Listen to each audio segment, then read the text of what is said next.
Japadio, Abubo ya. Me say obi oha na Japadio wo wiase nyina e jot packet ba kwa da ne dem kwa. Yes. Omuko season crofo Japadio. Ti enkra mrantie no musu di akire no. Omo ne nam wei. Oka so obi nkofa Abubo ya akra mra onya bi ma ase Japadio. Omo ase so party members say omunko di nasem. But I know that the people of Ghana gave me one additional term. Edin crofo ko tu efiase. Wa Japadio nyina e jot packet ba ko. Season crofo Japadio. So all of them have baby mamas sitting somewhere. Even the good social media because onya adwuma ne dia ne say or date politician or dadan mu free or tika mu free ontua he or haneba and yeso sika saa nipa wei na wo hia ni ba wo gina wiam wakọ gina ya fancy yoko adimu so wo ye demonstration a defend no. Now the NPP is trying to spread some issues be around John Dramani Mahama. Ivan Kudunakachino is trending on social media. So was that a video for me WhatsApp area? Check out your comment section straight to the news. Now, John Dramani Mahama, is it true that is it true that what people are saying about His Excellency John Dramani Mahama? No, it's true there. The third term bid in Koma for the words, is it going to be true? Well, we've seen in time past about this third term Nkomozi there because he's actually doing so much so well, helping the people at the same time handling the economy with appointment of very specific, confident people today. Okay, so a lot of us, and we could see very clearly that the economy is actually booming. Bloomberg, and Kadebia workers sit here Ghana and the economy, rating Ghana beyond B+. So, today, see, why I doubt there. But now the economy of Ghana is at the mercy of John Dramani Mahama because he is doing that which is only good and right. However, so yes, the other side that the NPP are putting a certain idea that they are pushing and pushing. There, John Dramani Mahama wants to actually go for a third term bid. That term bid is where the problem is. Now, but here, the specific videos which Ivan had dropped is trying to explain everything amount for the way would they hit amount for now. The first part of Nkomo start with there. We can see that there are various videos. His Excellency that he will not go for a third term. However, say you saying Nkomo amount for the world behind the scenes. I do there. Wapada watching the John Dramani Mahama Jama Boa. John Dramani Mahama Kade. He is going to make sure that Obi Biara Sebe, he is going to make sure that those people are put to jail. Those people are not going to jail. As at now, no, Jamawu to me is 20 years in jail. Also there, the law is going to work. The law is working. Oba Manpeina, the city is going to be stabilized. The city has been stabilized. In its occasion, through a certain conversation there, Ghana for, believe you me, remember about self Ghana, but you should believe him. But the NPP lawyer be, according to what we've seen on social media, there are some that court there. He's going to now, in a way, make it look as if there he's going to challenge the bid of John Dramani Mahama. Not today. John Dramani Mahama will agenda bid of product, so the NPP want to challenge it. Also, though, on your now the constitution in Pograno say if John Dramani Mahama is able to succeed, the 1992 constitution of Obogana Humbani in Chade say it will put as a son embryo, will move from there. John Dramani Mahama, why your president? No. Moving forward, no. Opada Oko another extra years. It will only mean that he cannot go, or you'll be overcome after him. No, but meaning there, Sir John Dramani Mahama, if he succeeded by Jainana Opokwajiman, the vice president, the vice president Jainana is going to now benefit from the instruction and the new bill which will be passed in the 1992 constitution. Into what are the NPP trying to talk about in the very instance there? They are trying to make an argument which does not even have any basis. Ivan be saying there. The NPP as a political party, don't they have lawyers, Anna? Because we have people who are medical practitioners, you have nurses, you have people from all walks of life, including lawyers. But why? One lawyer is the one judge of Simana. Also, the only lawyer the one. Because what to put to the good youth when him now a man will believe what they are saying. In the end, not today. John Dramani Mahama will go movie. They started this in time past and they succeeded. But to offer John Dramani Mahama a very bad person, but in their engagement because why? They know how to use every resource so that Ghana will be protected in the end. Let me say good morning to you and to our cherished viewers out there. To start with, I think this particular suit is quite frivolous, and I will be very surprised if the Supreme Court will entertain it. And because if you look at Article 66 to 1 and 2, yes. there is no ambiguity hanging on anything that will warrant the invocation of Article 130. That is the interpretative jurisdiction of the Supreme Court. Because the Supreme Court will accept that invitation when there is an ambiguity hanging, and that is when you'll be able to invoke that particular jurisdiction. But as it stands now, it's a plain language. There is no ambiguity. And I wonder why. And again, if you go to the United States of America, the Supreme Court, they have set a very high standard for invoking the interpretative jurisdiction of the Supreme Court, because the Supreme Court is not a canteen for dishing out constitutional opinion. Oh, canteen, how? Yes. It's not a canteen for dishing out constitutional opinion. Like you are said, you don't understand something, you just watch. Why are you and Solo undermining a lawyer who's testing the law? Being a lawyer doesn't make you an embodiment of whatever. You understand? Anything you say is mere opinion. The only difference between you and the ordinary person, you have a certain refined understanding of the law. But when it comes to interpretation, no lawyer has the right to interpret a constitution. If you look at our constitution, really? Oh yes. Anything you say is mere opinion. The only difference between a lawyer and an ordinary person. But it's an authoritative opinion. It's authoritative. The judges can trash them. You don't. No. It remains an opinion. It's only refined. That is why judges throw most of it away in the courtroom. It is only a judge that has the sole power to put interpretation on a constitutional test. That is a fact that has to be established. That is why you have a lawyer in a courtroom standing on his feet for 1 hour, speak, and I know that everything will be trashed. It's a pure opinion. Only difference is that it's refined. Are you referring to some particular lawyer here? Or? Oh, I'm not referring to it. I'm just making a very bold statement on what the actual. Because Solo did same this morning by just, you know. So you see, the Supreme Court does not respond to hypothetical constitutional questions. Yeah. First of all, if you go to the US, the one I was making reference to, for you to invoke the interpretative lesson of the Supreme Court, what's the threshold? There is an element that has to be satisfied. One has to do what we call the ripeness.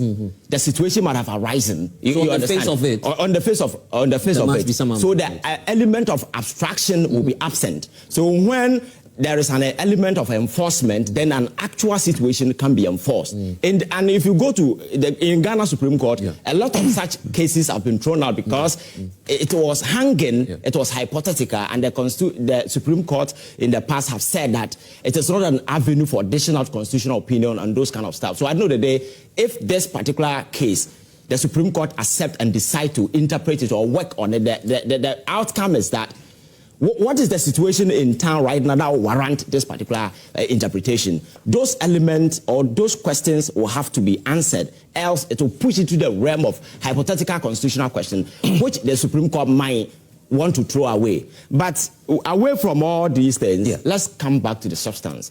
You see, the president has made it quite clear that on the face of the Constitution, if you read what the president says. Quite clear. That he's entitled to just 2 terms. As of now? As of now. So what happens if that opportunity presents itself? What opportunity? I'm saying that the suit itself is frivolous. You see, the only how do you call it, remedy to this particular tenor saga we are talking about is what is before. No, it's Article 290.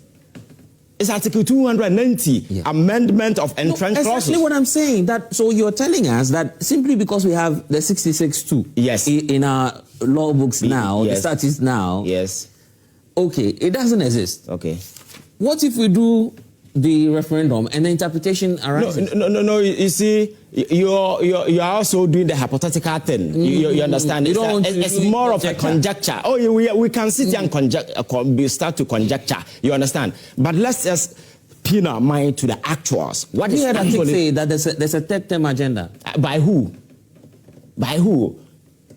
Because power would not. No. If there is going to be a third term agenda, the ultimate beneficiary will be the president. And he has made it quite clear. You see, in politics, what you need to understand is that trust and confidence is very key, very essential. If President Mahama comes out today and attempt to invoke whatever you call the provisions, that is Article 290, that will rob away that public trust and confidence. We are coming from... but who cares at that point? People cares. Are you aware for recent time our democracy has been teetering on the brink of a possible crash? Are you aware? But Ivan, I'm saying that at that point, this is a time for us to sue Chai. Okay. I mean, who cares at that point? Because if it will benefit a political class, they would let it go. No. But this country does not belong to the political class alone. That is why your opinion, mine, and several others matters. You understand? You know, the reason why I don't want us to throw away what this guy is taking to court is because there is an actual constitutional review process. Okay. You know, that has been good. And the extension of a tenure is let me that is another leg of propaganda that has been activated. Let me answer that. What's the problem? Let me answer you. If the Constitutional Review Committee tomorrow comes out with a paper and they tell everybody, they've already come out. Let me conclude it for you that we have accepted what we call the 5 term for a president. The Constitution, are you aware that it doesn't take retroactive effect? President Mahama will never be a beneficiary. No, I disagree with you. No. On the point of law. No, you can't disagree. Because once you remove the cap, that no individual can run more than 2 terms. Okay. There's nothing barring a previous president from standing in the fresh elections. That's my. No.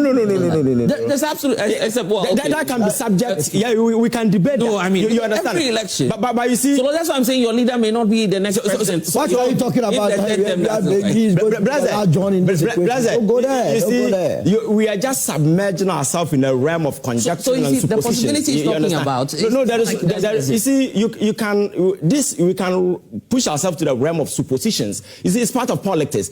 But we need to look at the reality. There is no reality. First of all, for us to grant substance to this particular conversation, we must first look at the intention of the person in question, which is the president. And he has made it quite clear. Even yesterday, he made that particular statement point clear that it's left. Is the president the only one going to change a constitutional provision? I'm saying that he is the ultimate beneficiary. It doesn't matter. The accusation, the general secretary of the NPP, political mechanism. The accusation the general secretary of the NPP was heaping, he was heaping it on the president that he is interested. And that is the kind of propaganda I'm distilling, that the president has not expressed any interest. So you see, of a once again, Ivan, my question is not being answered. And that's what I put to Solo earlier.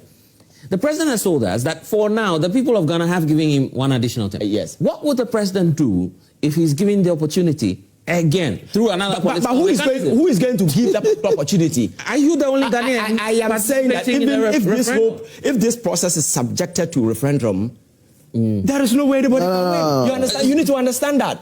You think, you see, governance is not about. Ivan, why are you not answering that? No. I'm saying answering that. I am. So probably. No. You see, I cannot answer. I cannot answer because it's conjecture, and conjecture has no single answer. You understand? You are conjecturing. I can also conjecture and give you a response, which will not satisfy the reality. You understand? But that is why I don't want to push myself to the realm of supposition and assumptions. I just want to sit with the reality and what the Constitution is. If you look at the intention of the intentions of the framers of the Constitution, objective on this matter? Because I am. There's a politics to it. Because I don't see the possibility. I don't see the possibility of us going on this particular line. It will break trust and confidence, and that is the kind of thing I don't want to even start with, because it is not possible. The very moment that conversation is started in this particular country, then the trust and confidence people have in political establishment, that will be the end of it. You understand that? And the president understands it. He's one of the most experienced politicians. He knows the consequences and the implications if any attempt is made in this particular regard. And he has. The president is a politician. That is why consistently, the president is a politician. President Mahama has repeated this more than 4 times, telling people that he is not going to contest, that he has to. No, he's not telling you he's not going to contest. He's told you that for now what he's been given is just 1 additional term by the people of Ghana. I'm saying that what happens, I can't satisfy. You have had a conversation with the people of Ghana. They want to test one thing I need to understand. So why are you having issues with these two when they tell you that there's a 3rd term agenda? Who has said that? I have not spoken. You haven't. Blessed, let me also make. These are people fantasizing themselves. The NPP NPP. They don't understand whatever is going on. Let me make a point. This whole thing is a sort of a political engineering that has been activated by people to have a course of action to speak to something, because there are actual and factual situations happening in this particular country. A lot of issues that we can speak to. It's just diversionary tactics. Okay, because there hasn't been any official statement from the government or anybody seeking to even create an impression. And they are saying instigation. The person in question, let me finish. Okay. Atik said there are people instigating. The principal lead of this particular way is King Kranche. Okay. King Kranche has never been a supporter of John Mahama. So if there is anybody to instigate, I'm not sure the NDC will go and hike. So what was Fifi Kwete saying? What was Fifi Kwete saying when he said some people within his own political party are pushing the agenda? But you see, from the general secretary of the NDC saying they are sycophants. That is what. Yeah. But any political party, definitely you have people, because as long as the president. Yes, but he's referring to NDC members too, isn't it? But unfortunately, we can't even narrow the constitution. We can't even narrow the discussion to what any NDC member. There are people in the NDC. Let me finish. How can you never finish? how are you corrected? I need to. How are you corrected? You don't set time here. This is the behavior that made them call UPND. This is the behavior. Let me make the mere fact that some people in the NDC will be rooting for a third term, that is quite sure. But it doesn't change the conversation. You understand that? Definitely we have people within the NDC who might want the president to go again. They have their own reasons. But we say we need to move away from those ideas or those impressions that people have and come to the reality on the table. And my point is that as it stands now, there is no room. The only window we have is the activation of Article 290, which is a hell of a process that we need to go through. And an experience as the president is knowing the hurdles that we need to jump to have it activated. He will destroy his political. But what I don't want you to do is to leave this only to the president, because there's a whole spectrum when it comes to the change. Okay, Councillor Ayo is here with us. Just coming. I want to understand something. Look, when people have power and they want to use their power, they have enormous power. If you allow this to go this way, no, I'll give you the time. They will do if the Supreme Court sits on this case and they say, now it should be conservative. If it's not conservative, the person can go another term. What will you do? Okay, very well. That's the law. Okay, that becomes the law. That becomes the law. What will you do? It can be. It can be. Hold on. Okay, there are some messages coming through. There's one from Christopher. He says that President Mahama should respect the democratic process and prepare to leave office gracefully. He should not allow anyone to mislead him into believing that. You see what we are doing this morning. He's running at the back of assumptions that the president accusing the president. You see, that is why this whole thing is needless. This is unnecessary. When you have so you won't allow dissenting views? No, I don't have a problem. But you see, it's more or less setting an agenda for some innocent. For an unnecessary discussion. Wanting the president to come and respond. Doesn't go for a third term. What's in your interest? That is whether he goes or he doesn't go, it is in our interview. The message from the citizens. Yes. Let's take our turn one by and then you are now regulating the program. When he was speaking, I'm not regulating anything.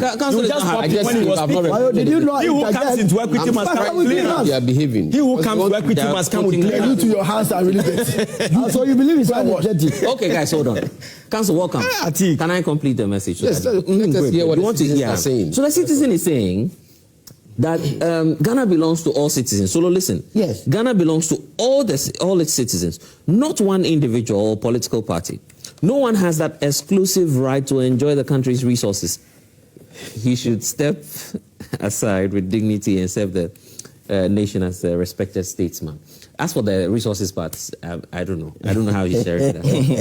Then there's one coming through saying that this is my take on the third term. If Trump goes for a third term, because Ivan was referring to the US, if Trump goes for a third term, John Dramani Mahama should also go for a third term, because we like comparing America to Ghana. And that comparison must be kept wholly. Trump is not going. Trump is